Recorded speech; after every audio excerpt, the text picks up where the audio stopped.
Hi friends, welcome back to our channel Sravani vlogs. ఈరోజైతే మీకు గణేష్ టెంపుల్ని అయితే చూపించబోతున్నానండి. ఎవరైనా మన ఛానల్ని కొత్తగా చూస్తున్నట్లయితే సబ్స్క్రైబ్ చేసుకోండి. వీడియోని స్కిప్ చేయకుండా ఎండింగ్ వరకు చూడండి. టెంపుల్ అడ్రస్ వచ్చేసి సంగారెడ్డి డిస్టిక్ రుద్రారం దగ్గర ఉంటుందండి. పటాన్ చెరువు నుంచి 14 కిలోమీటర్స్ ఉంటుందండి. టెంపుల్ టైమింగ్స్ వచ్చేసి మార్నింగ్ 6 to 1, ఈవినింగ్ 4 to 8 వరకు ఉంటుందండి. ఇక్కడ ప్రతిరోజు మధ్యాహ్నం అన్నదానం కూడా ఉంటుందండి. ఇక లోపలికి వెళ్ళి దేవుణ్ణి దర్శించుకుందామండి. నాతో పాటు మీరు కూడా రండి. మనం ఏ శుభకార్యం తలపెట్టినా ఫస్ట్ విఘ్నేశ్వరుణ్ణే కదండి పూజించేది. ఫస్ట్ గుడిలోకి ఎంటర్ కాగానే మనకి గజస్తంభం అయితే కనిపిస్తుందండి.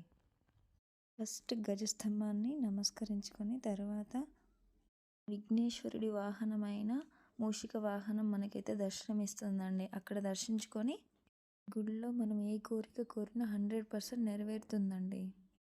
ఇక్కడ ఏ కోరిక కోరినా 11 వారాల్లోనే నెరవేరుతుందండి. ఫస్ట్ గుడి చుట్టూ 11 ప్రదక్షిణాలు చేసి తర్వాత ముడుపును కట్టుకోవాలి.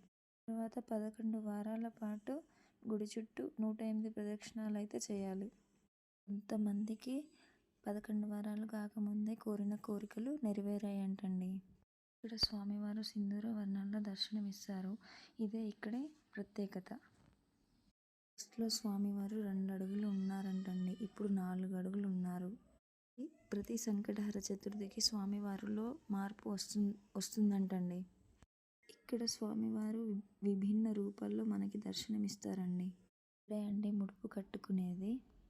ముడుపుకు సంబంధించిన పూజా సామాగ్రి అంతా గుడి ఎంట్రన్స్లో ఒక షాప్ ఉంటుందండి, అక్కడ అమ్ముతారు. చూడండి ఇక్కడ ఎంతమంది ముడుపు కట్టుకున్నారు, వారి వారి కోరికలను తీర్చుకున్నారు. సుబ్రహ్మణ్య స్వామి ఇక్కడ దర్శనం ఇస్తారండి, అక్కడే మనం ముడుపు కట్టుకుంటామండి. ఇక్కడైతే చాలా రష్ ఉంటుందండి. మనకి సండే ట్యూస్డే చాలామంది వస్తారండి. చాలామంది అయితే ప్రదక్షిణ చేసి వారి వారి కోరికలను అయితే తీర్చుకుంటారండి. సంకటహర చతుర్థి రోజు కూడా చాలా ప్రత్యేకమైన పూజలు, హోమాలు అయితే జరుగుతాయండి ఇక్కడ. ఆ రోజు కూడా చాలా రష్ ఉంటుందండి.